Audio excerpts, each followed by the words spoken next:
Swadika, thank you for joining us for the evening edition of NBT World Brief on NBT and NBT World. You're with me, Sandra Han Utsaha.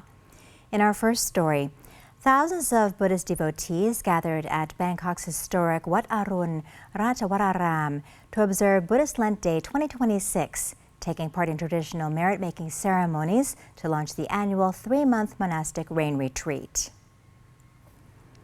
Worshippers from across Thailand brought alms offerings, rain bathing robes, Buddhist Lent candles, incense, and fresh flowers to the landmark Riverside Temple, marking one of the most sacred observances on the Buddhist calendar. A central highlight of the celebration was the traditional Salakapat or Salaktan lottery offering ceremony, structured to promote equality and unbiased generosity in Buddhist giving. Following the chanting of Buddhist precepts, monks and novice monks drew lots to determine which essential items and monastic necessities they would receive. Temple organizers explained that the impartial distribution mechanism prevents favoritism, helping devotees cultivate selflessness and let go of personal attachments while building spiritual merit for everyday well-being. Meanwhile, many participants noted that they had traveled from distant provinces and visited several temples along their route during the long holiday before arriving at Wat Arun in Bangkok. Worshippers described the Buddhist Lent season as a vital opportunity to make merit, engage in meditation, and seek spiritual prosperity for themselves and their families.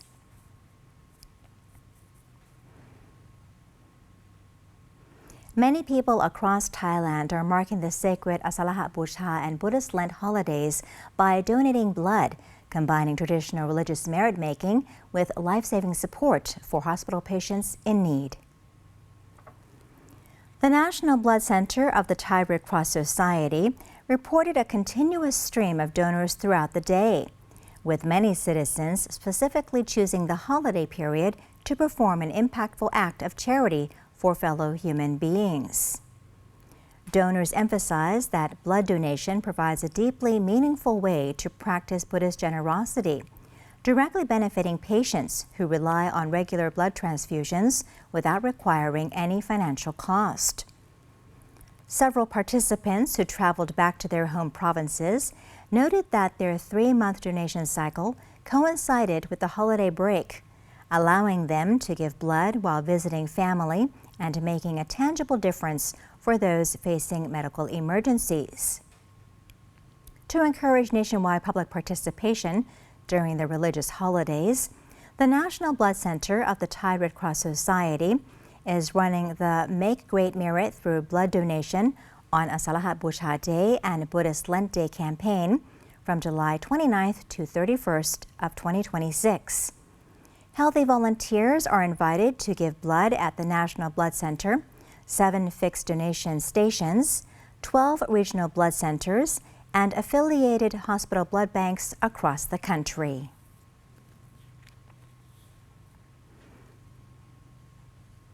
In other news, the Royal Thai Police has partnered with the International Organization for Migration to launch an automated SMS warning system aimed at protecting arriving foreign travelers from human trafficking and cybercrime syndicates. Deployed at Suvarnabhumi Airport, the new safety initiative sends instant text alerts to visitors entering Thailand on tourist visas or under visa exemption schemes, warning them against being deceived into working for call center scam operations in neighboring countries. The automated alerts target high-risk travelers arriving from designated nations, including Ethiopia, Kenya, Indonesia, and Sri Lanka. Upon activating international roaming at Suvarnabhumi Airport, visitors automatically receive direct safety guidance and emergency contact channels on their mobile phones without needing to download additional applications. The campaign also includes digital awareness displays throughout the airport to ensure at-risk travelers can quickly access support services. Meanwhile, law enforcement authorities emphasized that a dedicated back-end coordination network supports the alert system. The mechanism links the tourist police directly with the Labor Trafficking Prevention Command Center to enable rapid emergency intervention whenever assistance is requested. Following the pilot phase at Suvarnabhumi Airport, officials will evaluate the program before expanding the protective warning system to other international airports across Thailand.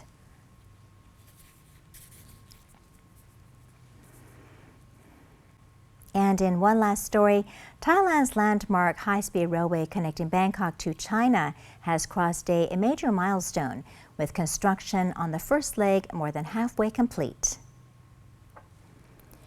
Deputy Prime Minister and Minister of Transport Pipat Ratchakit Prakan confirmed that Phase 1, connecting Bangkok to Nakhon Ratchasima, has reached 55.27% completion. Work is moving forward across the corridor, with 2 civil works contracts completed, 10 currently under active construction, and procurement underway for the remaining 2 contracts. Authorities expect passenger services on the initial segment to begin in the year 2030. Meanwhile, transport officials are advancing preparations for Phase 2, which will extend the high-speed line from Nakhon Ratchasima to the northeastern border province of Nong Khai. The government is currently finalizing the project's terms of reference and reference prices while carrying out land acquisition along the route. Bidding for 8 civil works contracts is scheduled to open by the end of this year, with construction slated to start next year and wrap up in 2031. Once fully operational, the railway will strengthen key transport and supply links between Thailand, Laos, and China. Ministry officials emphasized that the rail network forms a cornerstone of Thailand's long-term strategy to establish itself as a primary regional transportation and logistics hub, improving cross-border connectivity while supporting trade, investment, and tourism.